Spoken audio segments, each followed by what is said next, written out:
Good morning, students. Today we start the new topic, humidity. Before starting of this topic, we talk about the journal thing regarding this chapter. As you know, our earth has an abundance of water in the form of hydrosphere. The sun rays cause oceans, lakes, rivers to get heated.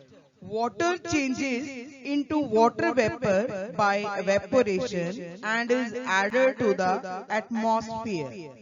As you know, water vapor is an important component of the air. You know about water can be found in all three states of matter in the atmosphere, like solid, liquid, and gas. As you know, 71% of the Earth's surface is covered by water. Oceans are primary source of water. Most of the water vapor in the atmosphere is added by the process of evaporation from oceans, seas, rivers, lakes, and even by transpiration by plants and respiration by animals. Now, the water vapor in the atmosphere, when reach there, they start condensing and forms clouds which result in precipitation in the form of rainfall and snowfall. So, this is also called water cycle. Water cycle is an endless process which includes evaporation, condensation, precipitation and has no beginning or end. Now we talk about what is humidity. Humidity is the amount of water vapor present in the given volume of air at the given time. In other words, you can say the degree to which dampness is present in the air is known as humidity. Generally, there are two types of humidity, that is absolute humidity and relative humidity. Now we talk about the absolute humidity. Absolute humidity is the actual amount of water vapor present in 1 unit volume of air is known as absolute humidity. It is expressed in gram per cubic meter of air. In this humidity, we does not consider temperature of the air. Now we talk about the relative humidity. Now, what is relative humidity?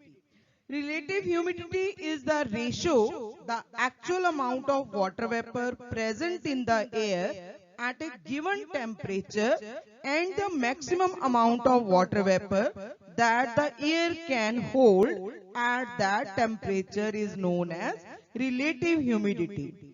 It is always expressed as a percentage and it is useful way of expressing humidity, or it can be called a better way of expressing the level of humidity in the air.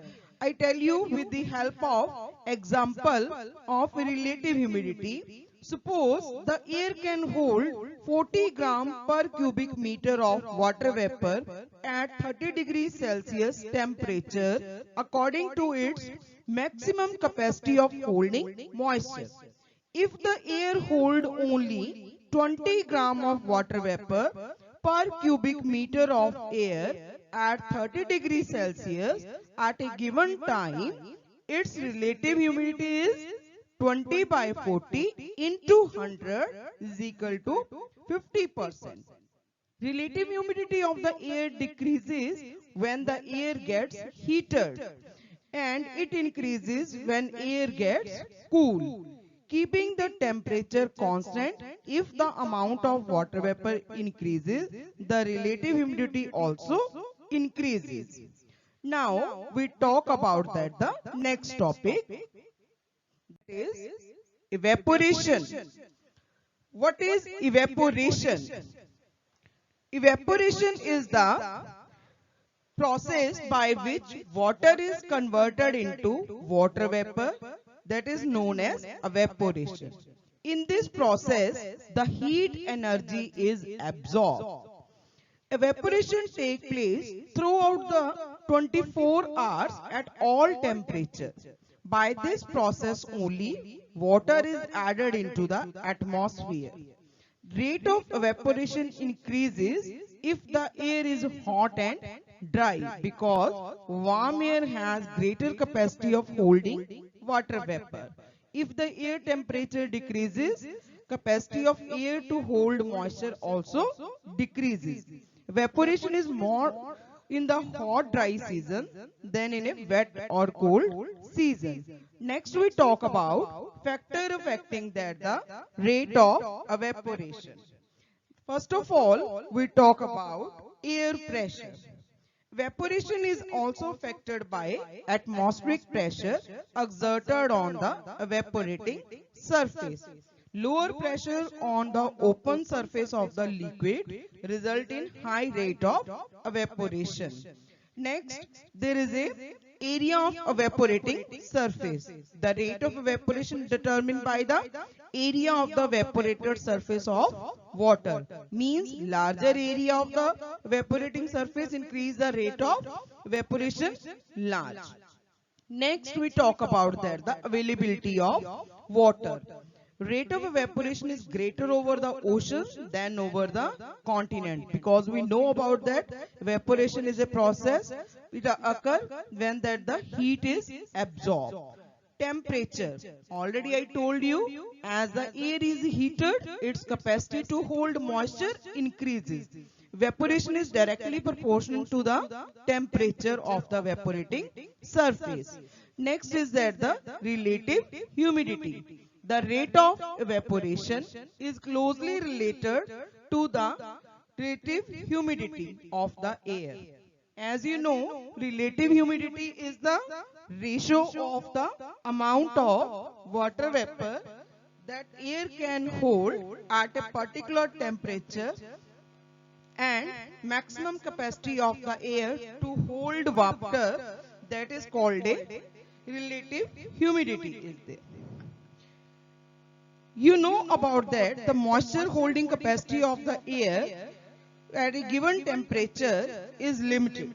Dry air evaporates more water than the moist air. Next topic is the condensation. What is condensation? It is the process of water vapor changing into liquid. If the air is cooled below its dew point, some of the water vapor become liquid. Thus, any further cooling of the saturated air starts the process of condensation. Here the two new topic came. Dew point.